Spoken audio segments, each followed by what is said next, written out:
This is Kevin Benedict, SMAC Analyst with Cognizant, reporting live this week from Chicago, Illinois. And I'm here at the Cognizant Community event. We had a packed house today. We had Bo Jackson. We had sessions all day long. And I had the privilege of sitting and attending sessions by both Ben Pring and Paul Roehrig. Guys, thank you for sharing today, and I want you to maybe share with the audience some of the concepts you shared with all of us today. And why don't we just start with you, Paul? You talked a lot about code halo. Right.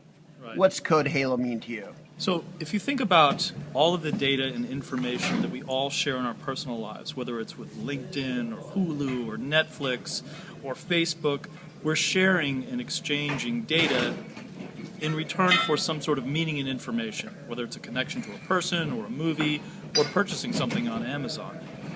And our hypothesis and the data supports that model is now moving into the enterprise and helping companies unlock extraordinary value by harnessing the intersection points of code halos from people, devices, and organizations.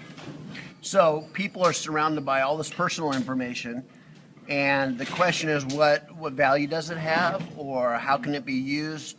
And brands have halos around them as well, I understand? Absolutely.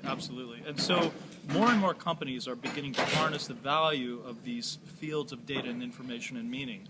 And they're showing up at the individual employee level with partners, and as you say, brands are managed and inflated by code halos as well. Got it. So let me turn to you, Ben. So what would you add to that, and what, companies that attended here today, what should they take away on the concept of code halo that's going to be of use for them? Well, we think this notion of a code halo isn't just an individual play, as Paul says. It's really something that businesses are beginning to understand now, that notion, that idea, and beginning to think about, well, how does that change the way we do business? How does it change what we do? So we think it's quite a powerful metaphor for a business to think about the information that it owns, that it manages, that it leverages, which is becoming increasingly the key asset for the business. The hard fixed assets of the industrial era, the buildings, the production facilities. If you look at the way the street values those nowadays, there's a diminishing value for that, and we think that the value now from the smart leading edge companies who are generating the real exciting market caps are the ones who are focused on that information, that code halo, thinking about the way that they can collide that code halo of their customer, of their partner, of their employees with a code halo from another customer or from another employee, from another supplier. Now that sort of mashup of code, that mashup of information, and deriving meaning from that, deriving insight from that, that's really kind of the exciting story. And so this phrase that we've come up with, code halo, we think is a nice kind of umbrella term, a metaphor, if you like, for people to think about what they're doing and the way they're doing it in a different way. So is this a big data story? Is this not only just getting mass volumes of data, but actually putting relevance to it and trying to understand how you can move forward based upon the data? See, that's a great question. It is a big data story, but it's more than about big data. So big data stories are primarily around analytics, and making meaning of structured and unstructured data. And there certainly is an element of that around code halos. But we're taking a much broader view and asking questions and coming up with hypotheses about how business models are changing. So it's not just, it is about big data, but it's more than that. It's how companies create value. It's more of an economic and a commercial model shift, as well as a big data story. That's certainly a foundation of this.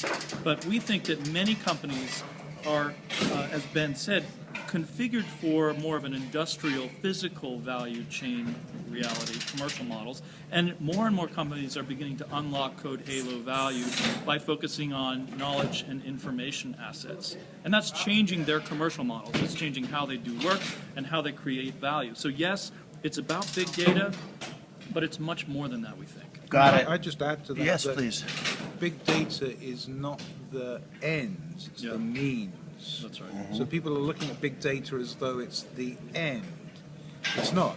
big data is just an element to trying to achieve something different, trying to achieve something better, trying to achieve something more productive, more beautiful, more interesting, more valuable. So, big data seems to be caught up in a bit of a sort of technical loop at the moment. People are kind of excited by the exabytes and the yottabytes and the brontobytes. But from our perspective, and this whole idea of the code halo, it's much more than that. Got it. Now, Paul, you also brought up the concept of sparks. What did you mean by sparks? So, well, it's like Ben said, when code halos, if you envision people and devices and organizations surrounded by these code halos, this data that's swirling around them, it's the collision of those code halos from a person to another person, or a person to a company, or a company to a company. And when those halos collide, there's a spark, a new idea, and that's where business models change. That's where commerce change. That's where it becomes a much more interesting story for business decision makers. Because now you're extending that with mobile devices and embedded sensor technology, all around this theory, looking at the world through the lens of code halos. Great. Both of you guys, Ben and Paul, thank you so much for sharing with the audience today. Thanks.